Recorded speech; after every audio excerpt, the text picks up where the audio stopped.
إن الحمد لله نحمده ونستعينه ونستغفره ونؤمن به ونتوكل عليه ونعوذ بالله من شرور أنفسنا ومن سيئات أعمالنا من يهده الله فلا مضل له ومن يضلله فلا هادي له ونشهد أن لا إله إلا الله وحده لا شريك له ونشهد أن سيدنا مولانا محمدا عبده ورسوله أرسله بالحق بشيرا ونذيرا صلى الله تعالى عليه وعلى آله وأصحابه وبارك وسلم تسليما كثيرا أما بعد فأعوذ بالله من الشيطان الرجيم بسم الله الرحمن الرحيم إن عدة الشهور عند الله 12 شهرا في كتاب الله يوم خلق السماوات والأرض منها 4 حرم صدق الله العظيم ونحن على ذلك من الشاهدين والشاكرين اللهم صل على محمد وعلى آل محمد كما صليت على إبراهيم وعلى آل إبراهيم إنك حميد مجيد اللهم بارك على محمد وعلى آل محمد كما باركت على إبراهيم وعلى آل إبراهيم إنك حميد مجيد سبحانك لا علم لنا إلا ما علمتنا اللهم انفعنا بما علمتنا فعلمنا ما ينفعنا وزدنا علما رب اشرح لي صدري ويسر لي أمري واحلل عقدة من لساني يفقهوا قولي اللهم طهر قلوبنا عن غيرك ونبر قلوبنا بنور معرفتك ربنا تقبل منا إنك أنت السميع العليم وتب علينا إنك أنت التواب الرحيم সমস্ত প্রশংসা সেই মহান রব্বুল আলামিনের জন্য যিনি আমাদেরকে আজকের এই আশুরার দিনে জুমার নামাজ পড়তে আসার তৌফিক দান করেছেন এই জন্য আমরা সবাই বলি আলহামদুলিল্লাহ। আজকের এই দিনটা বহুত বড় ফজিলতপূর্ণ দিন, বহুত বড় মর্তবাপূর্ণ দিন।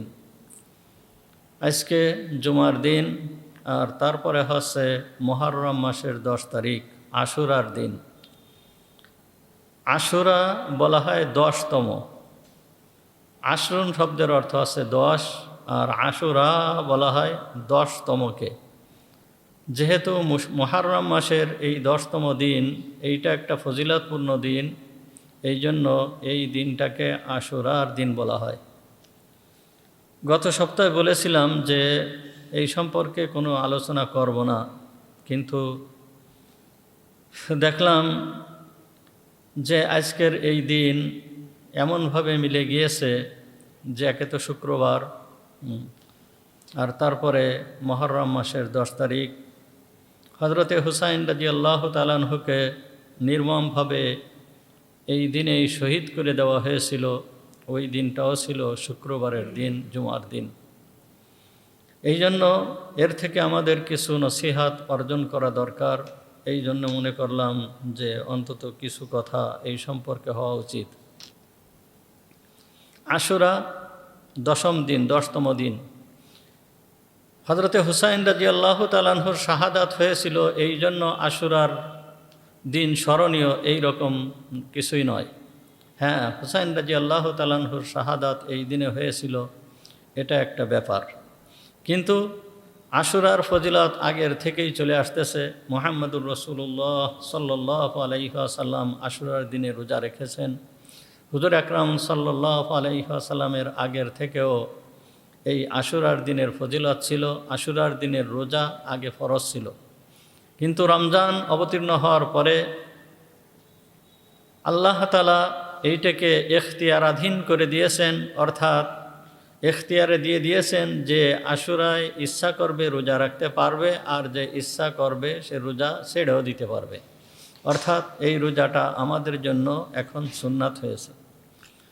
এই জন্য আশুরার ফজিলত আগের থেকেই আছে, আগের থেকেই চলে আসতেছে। এই দিনে বহুত ঘটনা ঘটেছে, যেই আলোচনা ইতিপূর্বে করা হয়েছে। অনেক আলোচনা এই নিয়ে করা হয়েছে, সুতরাং ওই দিকে যেতে চাচ্ছি না। এই দিনে যেই মর্মান্তিক দিন হিসাবে আমরা এই দিনটাকে স্মরণ করি, এই দিনে আমাদের কিছু উপদেশ, আমাদের কিছু নসিহাত এই দিন থেকে গ্রহণ করা আমাদের উচিত।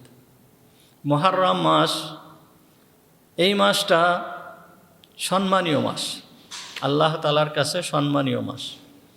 আল্লাহ তাআলা যেই দিন আসমান এবং জমিনকে সৃষ্টি করেছেন, সেই দিন থেকেই 4টে মাসকে সম্মানীয় করেছেন। সেই 4টে মাস হচ্ছে শাওয়াল, যিলকদ, জিলহজ, আর একটা হচ্ছে রজব। এই 4টা মাসকে আল্লাহ তাআলা সম্মানীয় করেছেন। সম্মানীয় কোন দিক দিয়ে করেছেন?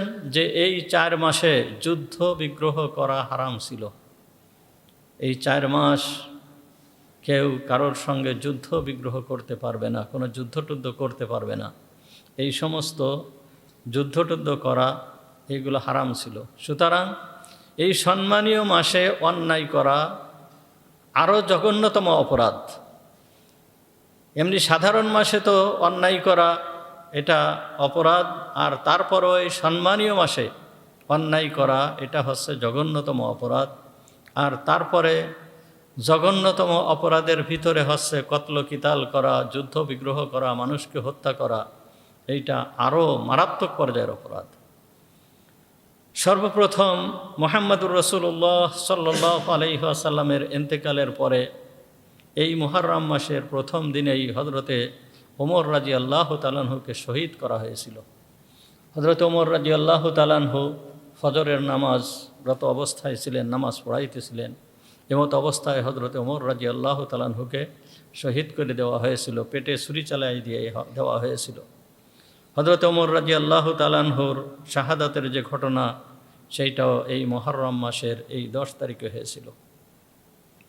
আর এরপরে যে হযরতে এই যে শাহাদাতের ঘটনা, হযরতে ওমর রাদিয়াল্লাহু তাআলা আনহুর শাহাদাতের ঘটনা, এই সম্পূর্ণ ঘটনাও সম্পূর্ণ ইহুদিদের দ্বারা হয়েছিল। এক ইহুদির গোলাম ছিল, সে এই ঘটনা ঘটায়ছিল। আর এরপরে যেই সমস্ত ঘটনা ঘটেছে এই ইহুদিদের দ্বারাই হয়েছে। হযরতে উসমান রাদিয়াল্লাহু তাআলা আনহুর যুগে এই ইহুদিদের ভিতরে একজন বিখ্যাত ব্যক্তি ছিল আব্দুল্লাহ বিন সাবা। এই আব্দুল্লাহ বিন সাবা সে ইসলামকে ধ্বংস করার জন্য সে উঠে পড়ে লেগেছিল। ইহুদিদের একজন বড় পণ্ডিত ছিল। সে হযরতে উসমান রাদিয়াল্লাহু তাআলা আনহুর জামানায় এসে সে মদিনায় আসে। মদিনায় এসে সে মুসলমান হওয়ার দাবি করে। আসলে সে মুনাফিক ছিল, মুসলমান হওয়ার দাবি করে। মুসলমান হওয়ার দাবি করে সে বলে যে আমি মুসলমান হয়ে গেছি, এবং পাক্কা মুসলমান হিসাবে মানুষের কাছে সে পরিচিত হয়। পরিচিত হয়ে আহলে বাইত অর্থাৎ মুহাম্মদুর রাসূলুল্লাহ সাল্লাল্লাহু আলাইহি ওয়াসাল্লামের পরিবারের উপরে তার ভক্তি, শ্রদ্ধা, ভালোবাসা অনেক বেশি, এইটিকে সে প্রচার করতে থাকে। এইটি প্রচার করার মাধ্যমে হুজুর সাল্লাল্লাহু আলাইহি ওয়াসাল্লামের পরিবারের প্রতি ভালোবাসা থাকবে, এটা সাধারণ প্রত্যেক মুসলমানেরই থাকবে, এটা থাকা উচিত, এটা কোনো দোষণীয় নয়। কিন্তু সে এর দ্বারা তার উদ্দেশ্য ছিল, ভালো উদ্দেশ্য ছিল না। অর্থাৎ এর দ্বারা সে মুসলমানদের ভিতরে ফাটল ধরাতে চেয়েছিল, মুসলমানদের ভিতরে বিভেদ সৃষ্টি করতে চেয়েছিল, আর হয়েছিল তাই। সে এইভাবে প্রচার করতে করতে আহলে বাইতের প্রতি তার ভালোবাসার দাবি নিয়ে সে অন্যান্য সাহাবী যারা ছিল তাদের প্রতি সাধারণ লোক যারা ছিল তাদেরকে খেপায় তুলেছিল। হযরত আবু বকর সিদ্দিক রাদিয়াল্লাহু তাআলা আনহু, ওমর রাদিয়াল্লাহু তাআলা আনহুর বিরুদ্ধে অন্যান্য লোকেদেরকে খেপিয়ে তুলেছিল। এমনকি ঘটনা অনেক লম্বা, এমনকি হযরত উসমান গনি রাদিয়াল্লাহু তাআলা আনহুর শাহাদতের যে ঘটনা এই আব্দুল্লাহ ইবনে সাবার বাহিনীর নেতৃত্বেই হয়েছিল। 35 হিজরিতে হযরত উসমান গনি রাদিয়াল্লাহু তাআলা আনহুকে নির্মমভাবে শহীদ করে দেওয়া হয়। 35 হিজরির 18ই জিলহজ, খুব সম্ভব 18ই জিলহজ মাসের 18 তারিখে হযরত উসমান গনি রাদিয়াল্লাহু তাআলা আনহুকে নির্মমভাবে শহীদ করা হয়েছিল। হজের মৌসুম ছিল, এরা ওই সময় মদিনা ফাঁকা পেয়ে ওই সময় হযরত উসমান গনি রাদিয়াল্লাহু তাআলা আনহুর বাসভবনকে অবরোধ করে ওয়াল টপকায়ে সেই বাসভবনের ভিতরে প্রবেশ করে হযরত উসমান গনি রাদিয়াল্লাহু তাআলা আনহু কুরআনুল কারীম তেলাওয়াত করতেছিলেন। আর এমত অবস্থায় হযরত উসমান গনি রাদিয়াল্লাহু তাআলা আনহুকে হত্যা করে ফেলেছিল। এই হচ্ছে এই আব্দুল্লাহ ইবনে সাবার গোষ্ঠী। এর পরবর্তীতে যে হযরত আলী রাদিয়াল্লাহু তাআলা আনহুকে নির্মমভাবে হত্যা করেছিল, এই সমস্ত কিছু এদের দ্বারা সংগঠিত হয়েছিল। এইভাবে এই ষড়যন্ত্র চলে আসতেছিল। আস্তে আস্তে এক পর্যায়ে যে 61 হিজরি, যেই সময় 61 হিজরিতে 60 হিজরিতে হযরতে আমিরে মুআবিয়া রাদিয়াল্লাহু তাআলা আনহু ওনার খিলাফত, ওনার ইন্তেকালের সময় প্রায় চলে আসছিল, তখন ওনার খিলাফতের দায়িত্ব ওনার ছেলে ইয়াজিদের উপরে ন্যস্ত করেছিল। আর এইটা উনি নিজের পক্ষ থেকে করেছিলেন না, ওনাকে কয়েকজন সাহাবী পরামর্শ দিয়েছিল। আর সেই পরামর্শ অনুযায়ী উনি ওনার খিলাফতকে ইয়াজিদের উপরে ন্যস্ত করেছিল। কিন্তু ইয়াজিদের উপরে ন্যস্ত করার পরে অনেক সংখ্যক সাহাবীরা ছিল, অনেক লোকই ছিল যে ইয়াজিদের খিলাফতকে মেনে নিতে চায় নাই। ওই সময়ে মদিনার যেই সমস্ত লোকেরা ছিল, মদিনার যে গভর্নর ছিল, মদিনার গভর্নরকে বলা হয়েছিল যে ইয়াজিদের জন্য বায়াত গ্রহণ করার জন্য। তা যখন মদিনায় ওই গভর্নর ঘোষণা করলো, ইয়াজিদের পক্ষে বায়াত নেওয়া শুরু করলো, তখন মদিনার ভিতরে 4 জন বিশিষ্ট সাহাবী ছিল। এই বিশিষ্ট সাহাবী একজন ছিল হযরতে ওমর রাদিয়াল্লাহু তাআলা আনহুর ছেলে আব্দুল্লাহ ইবনে ওমর, আর একজন ছিল হযরতে আব্বাস রাদিয়াল্লাহু তাআলা আনহুর ছেলে আব্দুল্লাহ ইবনে আব্বাস, আর একজন ছিল হযরতে জুবায়ের রাদিয়াল্লাহু তাআলা আনহুর ছেলে আব্দুল্লাহ ইবনে জুবায়ের, আর একজন ছিল হযরতে আলী রাদিয়াল্লাহু তাআলা আনহুর ছেলে হুসাইন রাদিয়াল্লাহু তাআলা। ইনারা তার হাতে বায়াত গ্রহণ করতে অস্বীকৃতি জানালো। অস্বীকৃতি জানানোর পরে হযরতে হুসাইন রাদিয়াল্লাহু তাআলা আনহু এবং হযরতে আব্দুল্লাহ ইবনে জুবায়ের রাদিয়াল্লাহু তাআলা আনহু মক্কার থেকে ওনারা 2 জন মদিনায় চলে আসেন। মদিনায় চলে আসার পরে হযরত হুসাইন রাদিয়াল্লাহু তাআলা আনহু যখন মদিনা থেকে মক্কায় চলে আসেন, মক্কায় চলে আসার পরে যখন এই কুফার লোকেরা, ইরাকের কুফার লোকেরা সংবাদ পেল যে হযরতে হুসাইন রাদিয়াল্লাহু তাআলা আনহু ইয়াজিদের উপরে বায়াত গ্রহণ করে নাই, অর্থাৎ ইয়াজিদকে রাষ্ট্রপ্রধান হিসাবে মেনে নেয় নাই, তখন ওই কুফার থেকে হযরতে হুসাইন রাদিয়াল্লাহু তাআলা আনহুর কাছে চিঠি লেখা শুরু করে দিল। বহুত চিঠি লিখতেছে, বহুত চিঠি। এমনকি চিঠি আসতে আসতে আসতে আসতে ওনার কাছে প্রায় 18,000-এর মতন চিঠি এসে জমা হলো। এই অবস্থা যখন উনি দেখছে যে 18,000-এর মতন চিঠি এসে জমা হয়েছে, তখন উনি মনে করলেন যে কুফার লোকেরা আসলেই ইয়াজিদের খিলাফতকে মেনে নিতে চাচ্ছে না। আর কুফার লোকেরা হযরতে হুসাইন রাদিয়াল্লাহু তাআলা আনহুকে ডাকতেছে যে আপনি আসেন, আপনার কাছেই আমরা বায়াত গ্রহণ করব। তখন হযরতে হুসাইন রাদিয়াল্লাহু তাআলা আনহু এই কুফার দিকে যেতে উনি মনস্থ করলেন এবং তিনি নিয়ত করলেন যে উনি কুফায় রওনা হয়ে যাবেন। কিন্তু যখন এই নিয়ত করে ফেলেছেন, মক্কার যেই সমস্ত সাহাবীরা ছিল, এমনকি মদিনার সাহাবীরা এসেও হজরতে হুসাইন রাদিয়াল্লাহু তাআলা আনহুকে নিষেধ করতে লাগলো যে না, আপনি কুফায় যেয়েন না, আপনার কুফায় যাওয়া এই মুহূর্তে ঠিক হবে না, তারা আপনার সঙ্গে গাদ্দারি করবে, তারা আপনার প্রতিশ্রুতি রক্ষা করবে না। কিন্তু হজরত হুসাইন রাদিয়াল্লাহু তাআলা আনহু দেখলেন যে এত চিঠি আসছে, এত পরিমাণ চিঠিপত্র আসছে, তারা যখন চাচ্ছে এখন আমি যদি না যাই তাহলে হয়তোবা আল্লাহর কাছে জবাবদিহিতা করা লাগবে, এই মন মানসিকতা নিয়েই হজরতে হুসাইন রাদিয়াল্লাহু তাআলা আনহু তখন উনি মক্কার থেকে বাইর হলেন। যখন উনি বাইর হলেন, পরিবার পরিজন সবাইকে নিয়েই উনি বাইর হলেন। তিনি কোনো যুদ্ধ করার উদ্দেশ্যে বাইর হন নাই, উনি বাইর হয়েছেন, কুফার লোকেরা তাকে দাওয়াত দিয়েছে, কুফার লোকেরা তাকে ডেকেছে, এই জন্য উনি বাইর হয়েছেন। মক্কার থেকে কুফার দূরত্ব প্রায় 1500 কিলোমিটার। এই 1500 কিলোমিটার অতিক্রম করে হজরতে হুসাইন রাদিয়াল্লাহু তাআলা আনহু কুফার দিকে রওনা হয়েছেন। যখন কুফার দিকে রওনা হয়েছেন, সাহাবীরা এসে ওনাকে বারবার বলতে লাগলো যে আপনি যায়েন না, আর যদিও আপনি যান আপনার পরিবার পরিজনদেরকে রেখে যান, এই পরিবারবর্গদেরকে, এই বাচ্চাদেরকে, এই মহিলাদেরকে আপনি সাথে নিয়েন না, এদেরকে রেখে আপনি একা একাই যান। কিন্তু হজরত হুসাইন রাদিয়াল্লাহু তাআলা আনহু উনি বললেন যে আমি তো আর যুদ্ধ করার জন্য যাচ্ছি না, তারা আমাকে ডাকছে, তারা আমাকে দাওয়াত দিয়েছে, এই জন্য আমি সেইখানে যাচ্ছি। তাই হজরতে হুসাইন রাদিয়াল্লাহু তাআলা আনহু যাওয়ার সিদ্ধান্ত নিয়েই ফেললেন। যাওয়ার পূর্বে উনি ওনার চাচতো ভাই মুসলিম বিন আকিল, এই মুসলিম বিন আকিল অর্থাৎ আকিল হচ্ছে আবু তালেবের ছেলে, আলী রাদিয়াল্লাহু তাআলা আনহুর পিতা আবু তালেব, এই আবু তালেবের ছেলে হচ্ছে আকিল, আর এই আকিলের ছেলে হচ্ছে মুসলিম। হুসাইন রাদিয়াল্লাহু তাআলা আনহুর চাচতো ভাই হুসাইন হচ্ছে আলী রাদিয়াল্লাহু তাআলা আনহুর ছেলে, আর মুসলিম হচ্ছে আকিলের ছেলে, তাহলে দুইজন চাচতো ভাই। এই চাচতো ভাইকে প্রেরণ করলো, পাঠালো যে ভাই তুমি আগে যাও, যেয়ে দেখো সেইখানের পরিস্থিতি কি। তা হজরতে আকিল ইনি রওনা হয়ে গেলেন, কুফায় রওনা হয়ে গেলেন।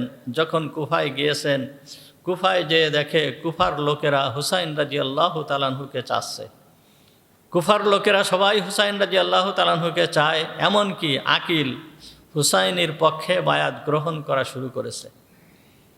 ইতিহাসের ভিতরে বর্ণনা আসছে প্রায় 40,000-এর মতন লোক আকিলের কাছে বায়াত গ্রহণ করলো হজরতে হুসাইন রাদিয়াল্লাহু তাআলা আনহুর পক্ষে। 40,000-এর মতন লোক হুসাইনের পক্ষে বায়াত গ্রহণ, হুসাইনের হাতে, হুসাইনের খিলাফতের জন্য বায়াত গ্রহণ করেছে। হুসাইন এই এলাকার গভর্নর হবে, এই এলাকার রাষ্ট্রপ্রধান হবে, এই জন্য বায়াত গ্রহণ করেছে 40,000-এর মতন লোক। তা এই কথা মুসলিম বিন আকিল একটা পত্রের মাধ্যমে হজরতে হুসাইন রাদিয়াল্লাহু তাআলা আনহুকে প্রেরণ করলেন। এই পত্র হজরতে হুসাইন রাদিয়াল্লাহু তাআলা আনহুর কাছে পৌঁছেছে। হজরত হুসাইন রাদিয়াল্লাহু তাআলা আনহু পরিস্থিতি ভালো দেখে উনি সপরিবারে রওনা হয়েছেন। যখন সপরিবারে রওনা হয়েছেন তখন হচ্ছে জিলহজ মাসের 4 তারিখ। সেই দিন হচ্ছে জিলহজ মাসের 4 তারিখ। জিলহজ মাসের 4 তারিখে উনি সপরিবারে রওনা হয়েছেন। পরিবারের সংখ্যা ছিল কোনো কোনো বর্ণনায় পাওয়া যায়, ঐতিহাসিক বর্ণনা তো কোনো কোনো বর্ণনায় পাওয়া যায় যে 140 জন, কোনো কোনো বর্ণনায় পাওয়া যায় যে 150 জন লোক ছিল। তারা সবাই 4 তারিখ 4th জিলহজ 61 হিজরির 4th জিলহজ এই তারিখে রওনা হয়েছেন। অর্থাৎ আজ থেকে 1387 বৎসর আগে, আজকের এই দিন 1387 বৎসর আগের এই দিনে হজরতে হুসাইন রাদিয়াল্লাহু তাআলা আনহু শহীদ হয়েছিলেন। তাহলে আজ থেকে 1387 বৎসর আগের ঘটনা। এই দিন মুহররম মাসের এই জিলহজ মাসের 4 তারিখে হজরতে হুসাইন রাদিয়াল্লাহু তাআলা আনহু রওনা হন। হুসাইন রাদিয়াল্লাহু তাআলা আনহু যখন রওনা হয়েছেন, রওনা হওয়ার পরে রওনা হয়ে গিয়েছেন অনেক পথ, 1400 কিলোমিটার রাস্তা, কম পথ নয়। এক এক দিন প্রায় 65-70 কিলোমিটার রাস্তা অতিক্রম করতে হচ্ছে। এইভাবে যখন চলতেছেন, মনে হয় 7-8 দিন পরে যে একটা দলের সঙ্গে সাক্ষাৎ হলো। দলের সঙ্গে যখন সাক্ষাৎ হলো, সাক্ষাৎ হওয়ার পরে ওই দলটা বলল যে আপনি কুফায় যেন না, কুফার অবস্থা ভালো না, আপনি কুফায় যেন না, আপনি ফিরে চলে আসেন। কিন্তু হুসাইন রাদিয়াল্লাহু তাআলা আনহু যাত্রা বিরতি করলেন না, উনি চলতেই থাকলেন। এদিকে ঘটনা ঘটেছে, যখন কুফার অবস্থা এই রকম, মুসলিম বিন আকিল হুসাইন রাদিয়াল্লাহু তাআলা আনহুর পক্ষে বায়াত গ্রহণ করতেছে, তখন এজিদ দেখলো যে এইটা তো ভালো হচ্ছে না। তখন কুফার যে আমির ছিল হযরতে নোমান বিন বাশির রাদিয়াল্লাহু তাআলা আনহু, একজন সাহাবী, এই সাহাবীকে উনি ওই জায়গার গভর্নরি পদ থেকে বরখাস্ত করলেন। বরখাস্ত করে ওই জায়গায় গভর্নর বানায় দিলেন। ওই সময় বসরার গভর্নর ছিল উবাইদুল্লাহ বিন জিয়াদ। এই উবাইদুল্লাহ বিন জিয়াদ এ ছিল দুষ্ট প্রকৃতির লোক। একে কুফার গভর্নর বানিয়ে দিল। গভর্নর বানিয়ে দিয়ে তাকে সরাসরিভাবে নির্দেশ দিয়ে দিল, খবরদার হুসাইন যেন কোনো রকম বায়াত গ্রহণ না করে, আর হুসাইন যেন কুফায় প্রবেশ করতে না পারে, এই ব্যবস্থা তুমি নাও। তাহলে উবাইদুল্লাহ বিন জিয়াদের প্রতি তার নির্দেশ ছিল যে হুসাইন রাদিয়াল্লাহু তাআলা আনহু যেন কুফায় প্রবেশ করতে না পারে, এই নির্দেশ দিছিল আব্দুল্লাহ বিন জিয়াদের প্রতি। এজিদের নির্দেশ ছিল এইটা। আর এজিদ যখন সে গভর্নর হলো, তখন সে কুফায় প্রবেশ করলো, নিজেকে একেবারে ঢেকে ঢুকে মুখে নেকাব লাগিয়ে কুফায় প্রবেশ করলো। কুফায় প্রবেশ করে সে ঘোষণা করে দিল যে হুসাইনের পক্ষে যেই সমস্ত ব্যক্তিরা বায়াত গ্রহণ করেছে তাদের সবাইকে আমি হত্যা করে ফেলব, সবাইকে হত্যা করে ফেলা হবে। এ কথা যখন শুনছে, শোনার সঙ্গে সঙ্গে এই সমস্ত লোকেরা, ওই যে যারা বায়াত গ্রহণ করেছিল, তারা সবাই পিছু হাঁটা শুরু করে দিল। মুসলিম বিন আকিল দেখলো যে পরিস্থিতি খারাপ, পরিস্থিতি এমন খারাপ হয়েছে যে আস্তে আস্তে তার পিছনের থেকে সমস্ত লোক পিছু হাঁটা শুরু করছে। এমন কি তার উবাইদুল্লাহ বিন জিয়াদের যে হুমকি, এই হুমকিতে তার পিছনে আর কোনো লোক নাই। শেষমেশ মাত্র 4-5 জন লোক তার পিছনে ছিল। এমন কি এই মুসলিম বিন আকিলকে উবাইদুল্লাহ বিন জিয়াদ আটক করে মুসলিম বিন আকিলকে হত্যা করে ফেলে। এমনভাবে হত্যা করেছিল যে উবাইদুল্লাহ বিন জিয়াদের সেই গভর্নর যে ভবন ছিল, এই ভবনের উচ্চ ছাদের উপরে নিয়ে ওই ছাদের থেকে তাকে মেরে ফেলেছিল। এবং উবাইদুল্লাহ বিন জিয়াদ একজন ব্যক্তির বাড়িতে আশ্রয় নিয়েছিল। এই ব্যক্তির নাম ছিল হানি বিন উরওয়া। এই হানি বিন উরওয়াকেও উবাইদুল্লাহ বিন জিয়াদ মেরে ফেলে দেয়, হত্যা করে ফেলে দেয়। তো হযরতে মুসলিম বিন আকিল রহমাতুল্লাহ আলাইহি ইনি যখন মারা যাচ্ছেন, মারা যাওয়ার জন্য যখন ওনাকে নিয়ে যাওয়া হচ্ছে, তখন একজন লোককে গোপনে বলে দিয়েছিল যে তুমি অতি শীঘ্রই দ্রুতভাবে হযরতে হুসাইন রাদিয়াল্লাহু তাআলা আনহুর কাছে সংবাদ প্রেরণ করো, সে যেন কুফায় না আসে, সে যেন কুফায় প্রবেশ না করে। আগের যেই পরিস্থিতি ছিল, বর্তমান পরিস্থিতি কিন্তু ঘোলাটে, বর্তমান পরিস্থিতি সম্পূর্ণ পাল্টে গিয়েছে, সুতরাং সে যেন না আসে। এই চিঠিটা যখন হযরতে হুসাইন রাদিয়াল্লাহু তাআলা আনহুর কাছে যখন পৌঁছায়ছে, তখন উনি চলে আসছেন, অনেক দূরে চলে আসছেন।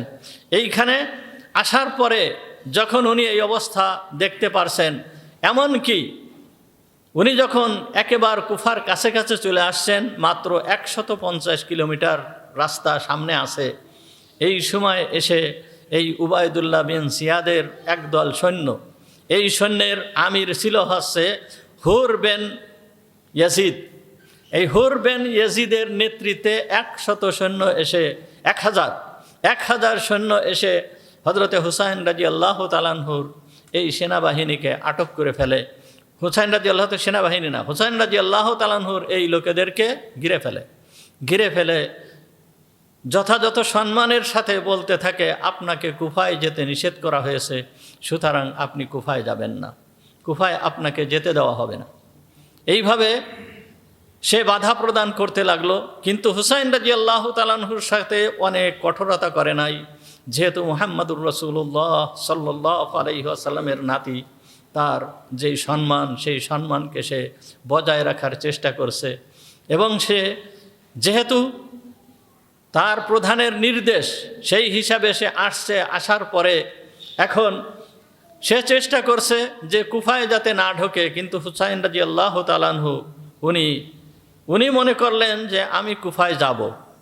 তা উনি কুফায় যাওয়ার জন্যই রওনা হচ্ছেন, কিন্তু উনি কুফায় যেতে দিচ্ছেন না। এদিকে হযরতে হুসাইন রাদিয়াল্লাহু তাআলা আনহু কুফার দিকে না যেয়ে উনি পশ্চিম দিকে কারবালার দিকে রওনা হলেন। তা যেই সময় হযরতে হুসাইন রাদিয়াল্লাহু তাআলা আনহু কারবালার দিকে রওনা হয়েছেন, কারবালায় পৌঁছায়ছেন, কারবালায় যখন উনি পৌঁছায়ছেন তখন ছিল মুহররম মাসের 6 তারিখ। মুহররম মাসের এই 6 তারিখে তখন ইয়াজিদের এই আব্দুল্লাহ বিন জিয়াদ আরও 4000 সৈন্য দিয়ে আরও 4000 সৈন্য দিয়ে ওমর বিন সাদকে এর প্রধান বানিয়ে এই 4000 সৈন্য দিয়ে হযরতে হুসাইন রাদিয়াল্লাহু তাআলা আনহুর মোকাবেলা করার জন্য প্রেরণ করলো। তো যখন এই 4000 সৈন্য এসে হযরতে হুসাইন রাদিয়াল্লাহু তাআলা আনহুর মোকাবেলার জন্য প্রস্তুত হয়ে গেল, তখন হযরতে হুসাইন রাদিয়াল্লাহু তাআলা আনহু এদেরকে একত্রিত করে একটা ভাষণ দিলেন। এমন একটা ভাষণ দিলেন যে, দেখো, আমি এখানে আসি নাই, আমাকে ডাকা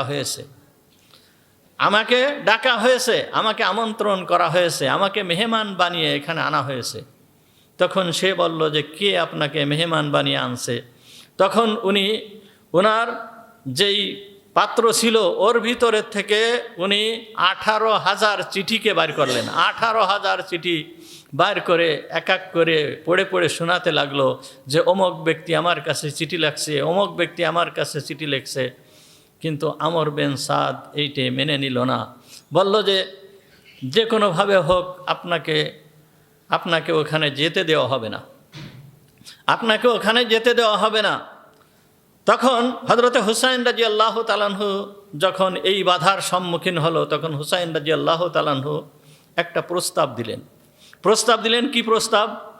প্রস্তাব দিলেন যে, তোমরা হয়তো আমাকে সরাসরি এজিদের কাছে যাওয়ার জন্য আমাকে পথ খুলে দাও, আমাকে এজিদের কাছে যেতে দাও। যেহেতু এজিদ এখন রাষ্ট্রপ্রধান, এজিদের রাজধানী সিরিয়া, দামেস্ক হচ্ছে এজিদের রাজধানী। তখন বলল যে, হয়তো আমাকে এজিদের কাছে যেতে দাও, আমি সরাসরি যে এজিদের সাথে আমি আলোচনা করব, আমি সরাসরি তার সাথে বসে আমি এই বিষয়ে আলোচনা করব। 1 নম্বর কথা। 2 নম্বর কথা হচ্ছে, আর তা যদি না হয় তাহলে তোমরা আমাকে মক্কায় ফিরে যেতে দাও, আমি আমার সন্তানাদি নিয়ে আমি মক্কায় ফিরে চলে যাব। আর 3 নম্বর কথা হচ্ছে যে, তাও যদি তোমরা যেতে না দাও তাহলে আমাদেরকে এমন কোনো একটা মুসলিম এলাকায় যেতে দাও যেইখানে যে আমি সাধারণ মানুষের মতন জীবনযাপন করে আমি আমার জীবন কাটিয়ে দিতে পারি, এই রকম একটা সুযোগ আমাকে দাও। এ কথা যখন বলল, তখন আমর বিন সাদ এবং ওই যে সেনাপতি ছিল হযরতে হুর বিন ইয়াজিদ, এরা দুইজন তখন উবাইদুল্লাহ বিন জিয়াদ অর্থাৎ কুফার গভর্নরের কাছে এই প্রস্তাব পাঠালো যে, হযরতে হুসাইন রাদিয়াল্লাহু তাআলা আনহু এই প্রস্তাব দিয়েছে, তাহলে তো এইটা ভালো হয়, আমরা যে কোনো একটা প্রস্তাব যদি আমরা গ্রহণ করি তাহলে সেইটা তো ভালো হয়। হয়তো আমরা তাকে আমিরুল মুমিনিন ইয়াজিদের কাছে আমরা যাওয়ার জন্য সুযোগ করে দিই, আর না হয় তাকে মক্কায় যেতে আমরা সুযোগ করে দিই, আর না হয় তিনি যে কোনো মুসলমান জনপদে যে স্বাভাবিকভাবে জীবনযাপন করবে, এইটাই তো ভালো হয়। উনি যখন কুফায় যখন আমরা তাকে আসতে দেব না, উনি এই 3টের যে কোনো একটা করুক। কিন্তু উবাইদুল্লাহ বিন জিয়াদের যেই সহযোগী ছিল, এও ছিল অত্যন্ত খারাপ চরিত্রের লোক। সে একজন ছিল আছে শিমার বিন জিলজাওশান। এ তখন বলতেছে যে, আপনার এই শিকার হাতে পেয়ে ছেড়ে দেওয়া কোনো রকমেই আপনার উচিত হবে না, যে কোনো মূল্যে হুসাইনকে আটক করতে হবে, কোনো শর্ত ছাড়া। সমস্ত শর্ত ছাড়া হুসাইনকে আটক করতে হবে। তখন সেও ঘোষণা করে দিল যে না, তাকে এজিদের কাছেও যেতে দেওয়া হবে না, মক্কায়ও ফিরে যেতে দেওয়া হবে না। যেই 3টা প্রস্তাব দিয়েছে এই 3টা প্রস্তাবের কোনো একটা মেনে নেওয়া যাবে না যতক্ষণ না পর্যন্ত সে আমার হাতে বায়াত গ্রহণ না করবে। সে উবাইদুল্লাহ বিন জিয়াদের হাতে যতক্ষণ পর্যন্ত বায়াত গ্রহণ না করবে ততক্ষণ পর্যন্ত তার জন্য কোনো পথ খোলা নাই। দেখেন, উবাইদুল্লাহ বিন জিয়াদের মতন একজন দুষ্ট প্রকৃতির লোকের কাছে হযরতে হুসাইন রাদিয়াল্লাহু তাআলা আনহু বায়াত গ্রহণ করবে, এইটে জীবন থাকতেও তো কখনোই সম্ভব হয় না, কখনোই সম্ভব হয় না। এইখান থেকে এই পরিস্থিতি গেল ঘুরে, এইখান থেকে এই পরিস্থিতি ঘুরে গেল। হযরতে হুসাইন রাদিয়াল্লাহু তাআলা আনহু যুদ্ধ করতে চায় নাই। উনি বারবার বলেছে, আমি যুদ্ধ করার জন্য আসি নাই, আমি অস্ত্র শস্ত্রে সুসজ্জিত হয়ে আসি নাই, আমি আমার সন্তানদেরকে, আমি আমার ছেলে মেয়েদেরকে আমি নিয়ে আসছি, আমি যুদ্ধ করার জন্য আসি নাই। কিন্তু তারা মেনে নিল না। সে বলল, এই উবাইদুল্লাহ বিন জিয়াদ বলল যে আমার হাতে বায়াত গ্রহণ না করা পর্যন্ত তাকে এজিদের কাছে যেতে দেওয়া হবে না, তার কোনো কথা শোনা হবে না। তখন হযরতে হুসাইন রাদিয়াল্লাহু তাআলা আনহু বললেন যে না, আমি তার হাতে বায়াত গ্রহণ করতে পারবো না, এটা কখনোই সম্ভব না। তখন উবাইদুল্লাহ বিন জিয়াদ নির্দেশ দিয়ে দিল যে তার খাদ্য পানীয় সব কিছুই বন্ধ করে দেওয়া হোক। হযরতে হুসাইন রাদিয়াল্লাহু তাআলা আনহু খাবারকে বন্ধ করে দিল, এমনকি পানিকেও বন্ধ করে দিল। এই অবস্থায় চতুর্থ জিলহাজে উনি আসছেন, চতুর্থ জিলহাজে আসছেন এই কারবালার ময়দানে। এখানে এসে এইভাবে দিন কাটাচ্ছেন, খাবার নেই, পানি নেই, কত কষ্টের ভিতর দিয়ে জীবন চলতেছে, সামান্য পরিমাণ খাবারও নেই, না খেয়ে খেয়ে এই বাচ্চারা কাটাচ্ছেন। আজকের যে আলোচনায় আমি যেইটা বলতে চাচ্ছি, বোঝাতে চাচ্ছি, দেখেন মুহাম্মদুর রাসূলুল্লাহ সাল্লাল্লাহু আলাইহি ওয়াসাল্লামের প্রিয় আদরের নাতি, কলিজার টুকরা নাতি, এই নাতির সঙ্গে কি ব্যবহার করা হয়েছে, যেই কথা, যেই মেসেজ আপনাদেরকে দিতে চাচ্ছি, যেই উপদেশ আমরা গ্রহণ করতে চাচ্ছি, আল্লাহকে এইগুলো দেখতেছিলেন না? আল্লাহকে এইগুলো দেখতেছেন না যে তার হাবিবের কলিজার টুকরা নাতির সঙ্গে এই ব্যবহার করা হচ্ছে? আল্লাহ যদি চাইতেন তাহলে কি হযরতে হুসাইন রাদিয়াল্লাহু তাআলা আনহুর বিজয় দিতে পারতেন না? ওই সমস্ত কিছুকে ধ্বংস করে দিতে পারতেন না? অবশ্যই পারতেন, অবশ্যই পারতেন, অবশ্যই পারতেন। কিন্তু দেন নাই। দেন নাই কেন? এইটা আল্লাহ তাআলাই ভালো জানেন, আল্লাহ তাআলাই ভালো জানেন। ইসলাম এইটা অনেক ত্যাগের বিনিময়ে, রক্তের বিনিময়ে ইসলাম আমাদের পর্যন্ত আসছে। ইসলাম অনেক ত্যাগ তিতিক্ষার বিনিময়ে আসছে। একমাত্র আল্লাহর হুকুম পালন করতে হবে, আল্লাহর ইবাদত করতে হবে। তাই আমার জীবন দিয়ে হলেও আল্লাহর ইবাদত করতে হবে, এইটাকেই বোঝানোর জন্য আল্লাহ তাআলা এই সমস্ত ঘটনাকে আমাদের সামনে ঘটাইছেন। আমরা সামান্য একটু যদি কষ্টের ভিতরে পড়ি, একটু বিপদের ভিতরে পড়ি, কোনো রকম একটু বিপদের ভিতরে পড়ি, অসুস্থ হয়ে যাই, বিপদের ভিতরে পড়তেছি, কোনো রকম সমস্যার সম্মুখীন হয়ে যাই, তখন আপনার আমার ধারণা পাল্টে যায় যে তখন আল্লাহর প্রতি বিভিন্ন ধরনের কুধারণা করা শুরু করে দেই। যা আমি একজন নামাজি মানুষ, আমি 5 ওয়াক্ত নামাজ পড়ি, আমি একজন মুসলমান মানুষ, আমি এই আমল করি, তাহাজ্জুদের নামাজ পড়ি, কোরআন তেলাওয়াত করি, তারপরও আমার উপরে এই ধরনের বিপদ আসে কেন? এই ধরনের বিপদ আসে কেন? আল্লাহ তাআলা যাকে ভালোবাসেন আল্লাহ তাআলা তাকে বিপদ দেন। আল্লাহ তাআলা যাকে ভালোবাসেন তাকে আল্লাহ তাআলা পরীক্ষা করেন। মুহাম্মদুর রাসূলুল্লাহ সাল্লাল্লাহু আলাইহি ওয়াসাল্লামের প্রিয় যেই কয়জন সাহাবী ছিল, শুধুমাত্র আবু বকর সিদ্দিক রাদিয়াল্লাহু তাআলা আনহু উনি স্বাভাবিকভাবে ইন্তেকাল করেছেন। যেহেতু মুহাম্মদুর রাসূলুল্লাহ সাল্লাল্লাহু আলাইহি ওয়াসাল্লামের একেবারে সমস্ত দিক দিয়ে উনার মিল ছিল। হুজুর সাল্লাল্লাহু আলাইহি ওয়াসাল্লাম স্বাভাবিকভাবে বিছানায় ইন্তেকাল করেছেন, আর আবু বকর সিদ্দিক রাদিয়াল্লাহু তাআলা আনহুর ইন্তেকালও ওইভাবে হয়েছে। এর পরে যেই সমস্ত প্রিয় সাহাবীরা, ওমর রাদিয়াল্লাহু তাআলা আনহু শহীদ, নিজের কলিজার টুকরা, নিজের চাচাতো ভাই, নিজের কলিজার টুকরা ফাতেমার স্বামী আলী রাদিয়াল্লাহু তাআলা আনহু নির্মমভাবে তাকে শহীদ করা হয়েছে।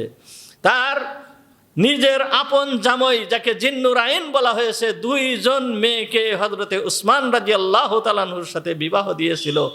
এই উসমান রাদিয়াল্লাহু তাআলা আনহুকেও নির্মমভাবে শহীদ করা হয়েছে।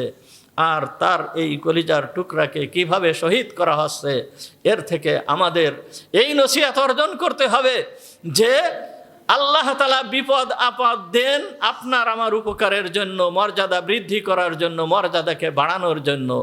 এইটা আগের থেকে, ওই পূর্বের থেকে চলে আসতেছে। আল্লাহ যদি ইচ্ছা করতেন তাহলে হুসাইন রাদিয়াল্লাহু তাআলা আনহুকে এইখানে বিজয় অবশ্যই দিতে পারতেন, অবশ্যই দিতে পারতেন। এমনকি এই জায়গায় যে সর্বপ্রথম হযরতে হুসাইন রাদিয়াল্লাহু তাআলা আনহুর শরীরে আঘাত করেছিল, সর্বপ্রথম যেই ব্যক্তি হুসাইন রাদিয়াল্লাহু তাআলা আনহুর শরীরে আঘাত করেছিল, পিছন দিয়ে এইখানে একটা বর্ষা এসে লাগছিল, তীর এসে লাগছিল, এই তীরটা সামান্য একটু ছিলে চলে গিয়েছিল, তেমন সামান্য আহত হয়েছিল, রক্ত ঝরতেছিল। এই ব্যক্তি ওই আঘাত করার সঙ্গে সঙ্গে ঘোড়া তাকে নিয়ে এমনভাবে দৌড় দিয়েছে যে ও ঘোড়ার থেকে পড়ে ওর পা, ওই যে ঘোড়ার যে পেটের সাথে যেই বাধা থাকে ওর ভিতরে ঝুলছে আর ঘোড়া দৌড়াইছে, ঝুলছে আর ঘোড়া দৌড়াইছে। দৌড়াতে দৌড়াতে পাথরের সাথে তার মাথা আঘাত লাগতে লাগতে মাথা ছিঁড়ে গিয়েছে, সমস্ত শরীর ছিঁড়ে গিয়েছে, সমস্ত শরীর ছিন্ন বিচ্ছিন্ন হয়ে গিয়েছে।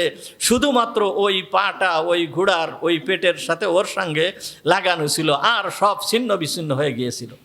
তা আল্লাহ তাআলা যদি চাতেন তাহলে হযরত হুসাইন রাদিয়াল্লাহু তাআলা আনহুকে অবশ্যই বিজয় দান করতেন, বিজয় হতো।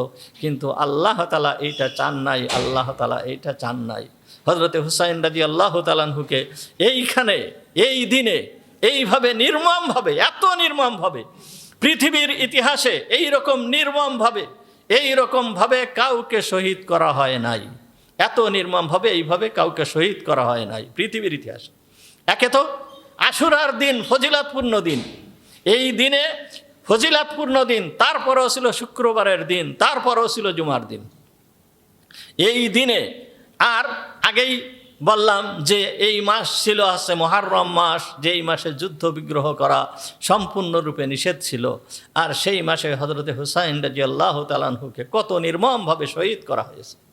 হযরতে হুসাইন রাদিয়াল্লাহু তাআলা আনহু না খাওয়া, অষ্টম 8 তারিখ চলতেছে, এই 8 তারিখে যখন হযরতে হুসাইন রাদিয়াল্লাহু তাআলা আনহুকে ঘিরে ফেলা হয়েছে, পানির যেই জায়গায় পানি ছিল সেই সময় ফোরাত নদীর থেকে একটা নালার মতন, একটা খালের মতন চলে গিয়েছিল কারবালার পাড় দিয়ে। ওই যেই পানির যেই জায়গাটা, ওই জায়গায়ও 500 সৈন্য মোতায়েন করে রাখা হয়েছিল যেন ওই পানির কাছে কেউ যেতে না পারে।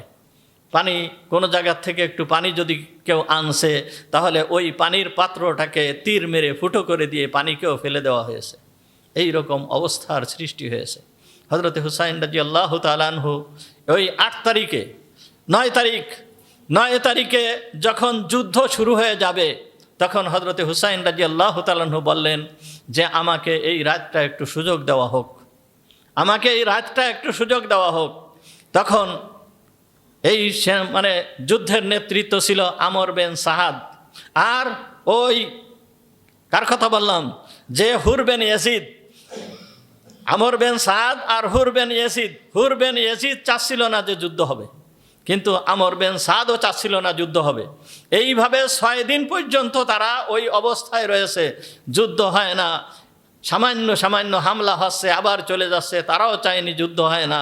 কিন্তু 8 তারিখে ওই উবাইদুল্লাহ বিন জিয়াদ পরিষ্কারভাবে ঘোষণা করে দিল যে আমর বিন সাআদের কাছে এই মর্মে নির্দেশ প্রেরণ করলো, সে যদি হুসাইনের সাথে যুদ্ধ শুরু না করে তাহলে তাকে হত্যা করে ফেলা হবে, সে বাঁচতে পারবে না। তখন সে যুদ্ধ শুরু করার জন্য তখন প্রস্তুত হয়ে গেল এবং যুদ্ধ শুরু করার কথা বললে হযরতে হুসাইন রাদিয়াল্লাহু তাআলা আনহু তখন বললেন যে আমাকে এই রাতটা সুযোগ দেওয়া হোক। তখন রাতটা সুযোগ দেওয়া হয়েছিল। এই রাতে হযরতে হুসাইন রাদিয়াল্লাহু তাআলা আনহু এবং হযরতে হুসাইন রাদিয়াল্লাহু তাআলা আনহুর সমস্ত পরিবারের লোকেরা আল্লাহর কাছে সারা রাত ধরে কান্নাকাটি করেছে, সারা রাত ধরে কান্নাকাটি করেছে। কি বুঝি আমরা, কি বুঝতে পারি এখান থেকে? মুহাম্মাদুর রাসূলুল্লাহ সাল্লাল্লাহু আলাইহি ওয়াসাল্লামের কলিজার টুকরা যারা, তার পরিবারের লোক যারা, তারা আল্লাহর দরবারে ক্রন্দন করতেছে, সারা রাত ধরে ক্রন্দন করতেছে, বাচ্চারা ক্রন্দন করতেছে, মহিলারা ক্রন্দন করতেছে, সবাই সারা রাত ধরে ক্রন্দন করতেছে। শেষের দিকে এসে হযরতে হুসাইন রাদিয়াল্লাহু তাআলা আনহু সবাইকে উদ্দেশ্য করে বললেন যে তোমরা সবাই চলে যাও, তাদের উদ্দেশ্য তো শুধুমাত্র আমি, সুতরাং আমি শহীদ হয়ে যাই, তোমরা চলে যাও, তোমরা ফিরে যাও। কিন্তু পরিবারের লোকেরা যারা ছিল, অন্যান্য লোকেরা যারা ছিল, তারা বলল যে আপনার শহীদ হওয়ার আগে আমাদের শরীরে একটু রক্তবিন্দু থাকতে আমরা আপনাকে ছেড়ে চলে যেতে পারি না, কখনোই আপনাকে ছেড়ে আমরা চলে যেতে পারি না। ভোর হলো, সকালবেলায় হযরতে হুসাইন রাদিয়াল্লাহু তাআলা আনহুর একটা ছেলে, এই ঐতিহাসিক বর্ণনা, বিভিন্ন বর্ণনা আসছে, যে কোনো বর্ণনা আসছে হযরতে আলীউল আসগার, আর কোনো বর্ণনা আসছে আব্দুল্লাহ, হুসাইন রাদিয়াল্লাহু তাআলা আনহুর ছেলে।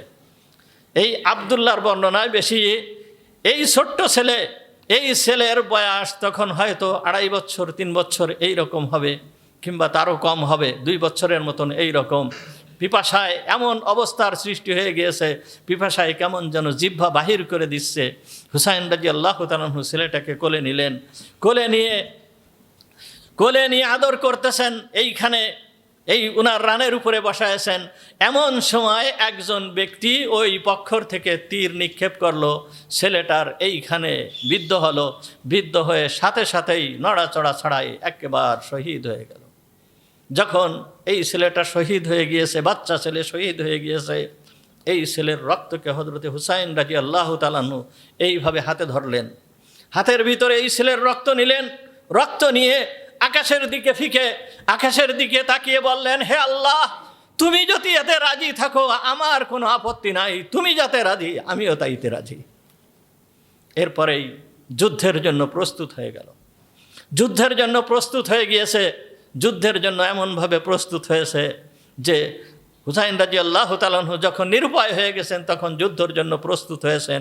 হযরতে হুসাইন রাদিয়াল্লাহু তাআলা আনহু সর্বপ্রথম হযরতে হুসাইন রাদিয়াল্লাহু তাআলা আনহুর ছেলে, অথবা হযরতে হাসান রাদিয়াল্লাহু তাআলা আনহুর ছেলে, হুসাইন রাদিয়াল্লাহু তাআলা আনহুর ভাই হাসান রাদিয়াল্লাহু তাআলা আনহুর ছেলে, এই হুসাইন রাদিয়াল্লাহু তাআলা আনহুর ছেলে অথবা হাসান রাদিয়াল্লাহু তাআলা আনহুর ছেলে সর্বপ্রথম এই যুদ্ধের ময়দানে অংশগ্রহণ করেছেন। যদিও বাচ্চা ছেলে, এই বাচ্চা ছেলে যখনই অগ্রসর হয়েছেন, ওই পক্ষর থেকে বলা হলো যে এই বাচ্চা ছেলেকে কিছু বলো না, যেহেতু সে হচ্ছে বাচ্চা, তাকে কিছু বলা যাবে না।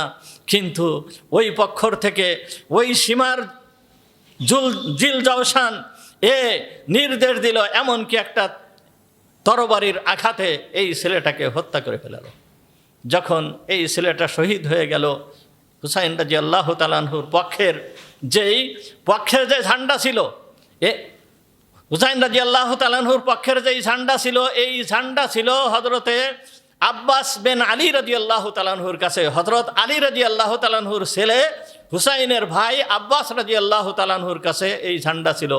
এই ঝান্ডা নিয়ে সামনে অগ্রসর হচ্ছেন, আর এইভাবে যুদ্ধ চলতেছে।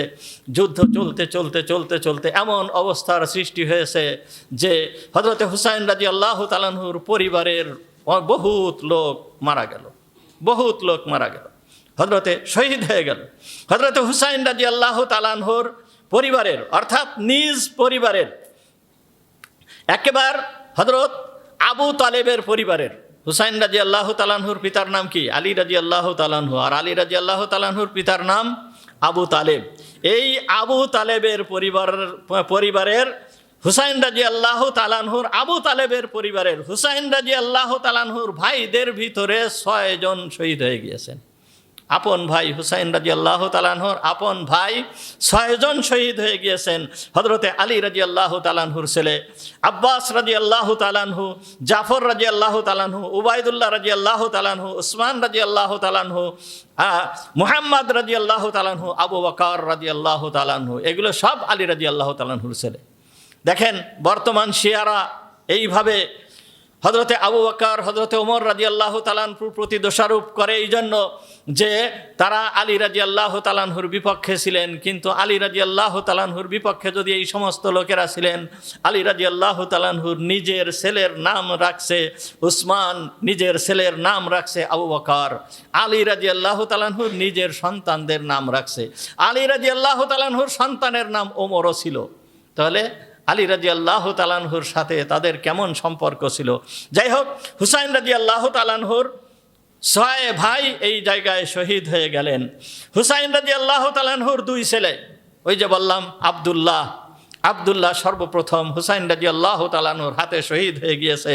এবং এরপরে হচ্ছে আলীউল আকবর, অর্থাৎ নিজের ছেলের নাম রাখছে আলী, নিজের এক ছেলের নাম আলী আর এক ছেলের নামও আলী রাখছে। সেই ছেলের নাম হচ্ছে আলীউল আসগার, অর্থাৎ ছোট আলী, আর এই ছেলের নাম হচ্ছে বড় আলী। নিজের 2 ছেলের নাম আলী রাখছে, নিজের বাপের নামও যা, নিজের ছেলের নামও তাই রাখছে। তাহলে আলীউল আকবর এবং আব্দুল্লাহ, এই 2 জন হুসাইন রাদিয়াল্লাহু তাআলা আনহুর ছেলে শহীদ হয়ে গিয়েছেন। 3 জন হযরতে হাসান রাদিয়াল্লাহু তাআলা আনহুর ছেলে শহীদ হয়েছেন। হযরতে হুসাইন রাদিয়াল্লাহু তাআলা আনহুর ভাই হাসান রাদিয়াল্লাহু তাআলা আনহু, কাসেম রাদিয়াল্লাহু তাআলা আনহু, আবু বকর আর আব্দুল্লাহ রাদিয়াল্লাহু তাআলা আনহু এই সময় শহীদ হয়ে গিয়েছেন। আর হুসাইন রাদিয়াল্লাহু তাআলা আনহুর চাচতো ভাই ওই যে মুসলিম বিন আকিল, এই মুসলিমের 3 জন ভাই শহীদ হয়ে গিয়েছেন। একজন হচ্ছে জাফর, আর একজন আব্দুর রহমান, আর একজন হচ্ছে আব্দুল্লাহ, এরা শহীদ হয়ে গিয়েছেন। এরপরে 2 জন হচ্ছে আব্দুল্লাহ বিন জাফরের ছেলে, অর্থাৎ হযরতে আলী রাদিয়াল্লাহু তাআলা আনহুর এক ভাই ছিল জাফর রাদিয়াল্লাহু তাআলা আনহু, যিনি মুতার যুদ্ধে শহীদ হয়েছিলেন। হযরতে জাফর রাদিয়াল্লাহু তাআলা আনহু যিনি মুতার যুদ্ধে শহীদ হয়েছিলেন, মুতার যুদ্ধের সেনাপতির দায়িত্ব পালন করেছিল হযরতে জাফর রাদিয়াল্লাহু তাআলা আনহু। এই জাফর রাদিয়াল্লাহু তাআলা আনহুর ছেলে হচ্ছে আব্দুল্লাহ। এই আব্দুল্লাহ রাদিয়াল্লাহু তাআলা আনহুর 3 জন ছেলে, এই 2 জন ছেলে এইখানে শহীদ হয়ে যান। একজন ছেলের নাম ছিল আউন, আর একজনের নাম ছিল মুহাম্মদ। এরপরে ওই আকিলের 2 জন নাতি শহীদ হয়ে গিয়েছিল। একজনের নাম হচ্ছে আব্দুল্লাহ বিন মুসলিম, আর একজনের নাম হচ্ছে মুসলিম বিন সাদ। এই 18 জন, শুধুমাত্র আব্বাস রাদিয়াল্লাহু তাআলা আনহুর পরিবারের থেকে 18 ব্যক্তি শহীদ হয়ে গিয়েছিল। এই জায়গায় হুসাইন রাদিয়াল্লাহু তাআলা আনহুর পক্ষে যেই সমস্ত পুরুষ লোকেরা এসেছিল সবাই শহীদ হয়ে গিয়েছিল। এমনকি নামাজ পড়তে পারে নাই, নামাজের সময় পর্যন্ত যুদ্ধকে বন্ধ রাখা হয় নাই। নামাজের সময়, জুমার নামাজের সময় পর্যন্ত যুদ্ধ চলছে। এই জুমার নামাজের সময় হযরতে হুসাইন রাদিয়াল্লাহু তাআলা আনহু খওফের নামাজ আদায় করেছেন। খওফের নামাজ কি? অর্থাৎ একদল নামাজ আদায় করবে, আর এক দল পাহারায় থাকবে, যুদ্ধরত অবস্থায় থাকবে আর এক দল। যখন আর 1 রাকাত নামাজ, এই দল যখন 1 রাকাত নামাজ শেষ করলো, ওই দল এসে আর 1 রাকাত নামাজ আদায় করবে, আর এরা চলে যাবে যুদ্ধ করার জন্য। তো এইভাবে এই খওফের নামাজ ওই জুমার দিন, জুমার সময়ে হযরত হুসাইন রাদিয়াল্লাহু তাআলা আনহু এই খওফের নামাজ আদায় করেছিল। ওই সময়ে কালেমার পতাকা পরিষ্কারভাবে উড়তেছিল, কালেমার পতাকা পরিষ্কারভাবে উড়তেছিল। এই সময়ও নামাজ ছাড়েন নাই, এই সময়ও নামাজ ছাড়েন নাই। যদি এই সময় নামাজ ছাড়তেন তাহলে কি তেমন অপরাধ হতো? তেমন অপরাধ হতো কি মুহূর্তের জন্য নামাজ ছেড়ে দিয়ে একটু পরে নামাজ পড়তেন, নামাজ পড়তে পারতেন সবাই মিলে একসাথে জামাত করে। কিন্তু নামাজ ছাড়েন নাই যে এখন যদি নামাজ ছেড়ে দেওয়া হয় তাহলে এই আল্লাহর হুকুমকে লঙ্ঘন করা হবে, আল্লাহর হুকুমকে লঙ্ঘন করা হবে। নামাজ ছাড়েন নাই। এর ভিতর দিয়েও হযরত হুসাইন রাদিয়াল্লাহু তাআলা আনহু এই যুদ্ধের ময়দানেও নামাজ ছাড়েন নাই। আমাদের এখান থেকে কি শিক্ষা নিতে হবে, কি গ্রহণ করতে হবে? এই পরিস্থিতির ভিতর দিয়ে মুহাম্মদুর রাসূলুল্লাহ সাল্লাল্লাহু আলাইহি ওয়াসাল্লামের প্রিয় দৌহিত্র, কলিজার টুকরা, ইনাকে এইভাবে শহীদ করা হচ্ছে, এইভাবে ইনার সঙ্গে আচরণ করা হচ্ছে, আর এই মুহূর্তে নামাজ ছাড়তেছেন না। কিন্তু আমরা কি করতেছি? আমাদের নামাজের কোনো খবর নাই, আমাদের নামাজের কোনো খবর নাই। দুঃখের বিষয়, দুঃখের সাথে বলতে হয়, আজ এই মুসলমানের দল, এই মুসলমানেরা নামাজ বাদ দিয়ে আজ খেলা নিয়ে পাগল হয়ে রয়েছে, নামাজ বাদ দিয়ে আজ খেলা নিয়ে পাগল হয়ে রয়েছে। যেই সময়ে রক্তের বন্যা বয়ে চলতেছে, মুহাম্মদুর রাসূলুল্লাহ সাল্লাল্লাহু আলাইহি ওয়াসাল্লামের পরিবারের লোকেদেরকে একেবারে ধরে ধরে মারা হচ্ছে, সেই সময়ও কলেমার পতাকা উড্ডীন রাখা হয়েছে। আর আজ মুসলমানের সন্তান হয়ে কিভাবে ওই ব্রাজিলের পতাকা, কিভাবে ওই আর্জেন্টিনার পতাকা আমরা ধারণ করি? এ আল্লাহ কি আপনাকে আমাকে মুসলমান বানায়? কি আল্লাহ কি ভুল করেছে? আল্লাহ কি আপনাকে আমাকে মুসলমান বানায় ভুল করেছে? কি জন্য আল্লাহ আপনাকে আমাকে মুসলমান বানালো? যে আপনার হাতে যদি থাকে মুসলমান হয়ে আর্জেন্টিনার পতাকা, আপনার হাতে যদি থাকে মুসলমান হয়ে ব্রাজিলের পতাকা, কোথায় মুসলমান? আমরা কোথায় মুসলমানের দাবি করি? মুহাম্মদুর রাসূলুল্লাহ সাল্লাল্লাহু আলাইহি ওয়াসাল্লাম বলছেন, মান আহাব্বা আলমারউ মাআ মান আহাব্বা, যেই ব্যক্তি যাকে ভালোবাসবে সেই ব্যক্তি তার সাথেই থাকবে। যেই ব্যক্তি যাকে ভালোবাসবে সেই ব্যক্তি তার সাথেই থাকবে। ভালোবাসা অন্তরের ব্যাপার, ভালোবাসা অন্তরের ব্যাপার। আর এই অন্তরের ব্যাপারটাকে আমি সবার সামনে প্রকাশ করতেছি পতাকা উড়ানোর মাধ্যমে। পতাকা উড়ায় দিয়ে আমি এই ভালোবাসার এমনভাবে ভালোবাসা প্রকাশ করতেছি যে আমি তাদের দলভুক্ত হতে চাই, আমি তাদের দলভুক্ত হতে চাই। তাহলে আমাদের ঈমান কোথায়? আমাদের ঈমান কোথায়? সতর্ক হতে হবে, মুসলমান সতর্ক হতে হবে। আল্লাহ তাআলা কত বড় নিয়ামত আপনাকে আমাকে দান করেছেন যে মুসলমানের ঘরে আপনাকে আমাকে জন্ম দিয়েছেন। এই নিয়ামতের শুকরিয়া জীবনে কিয়ামত পর্যন্ত সিজদায় পড়ে থাকলেও এই নিয়ামতের শুকরিয়া আদায় করা যাবে না। কিন্তু আমরা কিভাবে এই কাজ করি? খেলার ভিতর দিয়ে নামাজ চলে যাচ্ছে, নামাজের কোনো খবর নাই। ওই রাত্রেবেলায় খেলা দেখায় পাগল রয়েছে, খেলা দেখতেছে। এমনকি এক মহিলাকে দেখলাম, এক মহিলা বলতেছে যে 1 ঘন্টার জন্য যদি হতো তাহলে আমি কাকে, এই প্লেয়ারের ভিতরে কি যেন একজনের নাম নেইমার নাকি, হ্যাঁ, তাকে আমি বিবাহ করব। 1 ঘন্টার জন্য হলেও আমি তাকে বিবাহ করব। তুমি যে বিবাহ করার জন্য তার জন্য পাগল হয়েছো, সে কি শুনতেছে? সে কি জানতে পারতেছে যে তুমি তার জন্য পাগল হয়েছো? কত বড় নির্বোধ! মাথায় যদি কোনো কিছু থাকতো তাহলে এইরকম ধরনের বাক্য কখনোই উচ্চারণ করতে পারতো না। যাই হোক, মুহাম্মদুর রাসূলুল্লাহ সাল্লাল্লাহু আলাইহি ওয়াসাল্লামের এই প্রিয় সমস্ত হযরতে হুসাইন রাদিয়াল্লাহু তাআলা আনহুকে এইভাবে কি করা হলো? ওই অবস্থায় ওইখানে হযরতে হুসাইন রাদিয়াল্লাহু তাআলা আনহুকে শহীদ করে দেওয়া হলো। যেই সময় হযরতে হুসাইন রাদিয়াল্লাহু তাআলা আনহু শহীদ হয়েছেন, হযরত হুসাইন রাদিয়াল্লাহু তাআলা আনহুর শরীরে 32টা তীরের আঘাত। হুসাইন রাদিয়াল্লাহু তাআলা আনহুর পরিবারের সব শহীদ হয়ে গিয়েছেন। শেষে যে হুসাইন রাদিয়াল্লাহু তাআলা আনহুকে শহীদ করবে কে, একেবারে চূড়ান্ত আঘাতের মাধ্যমে শহীদ করবে কে, এইরকম লোক খুঁজে পাওয়া যাচ্ছিল না। তখন একজন, তার নাম হচ্ছে জুরহা বিন শরীক আত-তামিমি, এসে বর্ষা দিয়ে এইখানে আঘাত করলো। এইখানে আঘাত করার সঙ্গে সঙ্গে হযরতে হুসাইন রাদিয়াল্লাহু তাআলা আনহু পড়ে গেলেন। আর একজন ছিলেন সিনান বিন আনাস, সে তরবারি দিয়ে হযরতে হুসাইন রাদিয়াল্লাহু তাআলা আনহুর উপরে আঘাত করলো। আঘাত করার সঙ্গে সঙ্গে হযরতে হুসাইন রাদিয়াল্লাহু তাআলা আনহু পড়ে গেলেন। পড়ে যাওয়ার পরে হযরতে হুসাইন রাদিয়াল্লাহু তাআলা আনহুর মাথাকে, এই খণ্ডিত মাথাকে বর্ষার ভিতরে করে উঁচু করে নিয়ে ওই উবাইদুল্লাহ বিন জিয়াদের দরবারে নিয়ে যাওয়া হলো। যখন উবাইদুল্লাহ বিন জিয়াদের দরবারে নিয়ে যাওয়া হচ্ছে, তখন হযরতে হুসাইন রাদিয়াল্লাহু তাআলা আনহুর বোন উনি তখন দেখতেছেন যে সমস্ত আহলে মুহাম্মদুর রাসূলুল্লাহ সাল্লাল্লাহু আলাইহি ওয়াসাল্লামের পরিবারের যেই সমস্ত লাশ, এই লাশগুলো পড়ে রয়েছে। তখন উনি বলতে থাকলেন, উনি উচ্চারণ করতে থাকলেন, ওয়া মুহাম্মাদা ওয়া মুহাম্মাদা ওয়া মুহাম্মাদা সাল্লা আলাইকাল ইলা ওয়াল হুসাইনু বিল আরা মুজাম্মিলুম বিদ্দিমা ওয়া মুকাত্তাউল আযা যে হে মুহাম্মদ, আল্লাহ তাআলা তোমার উপরে রহমত বর্ষণ করুক, আল্লাহ তাআলা তোমার উপরে রহমত বর্ষণ করুক।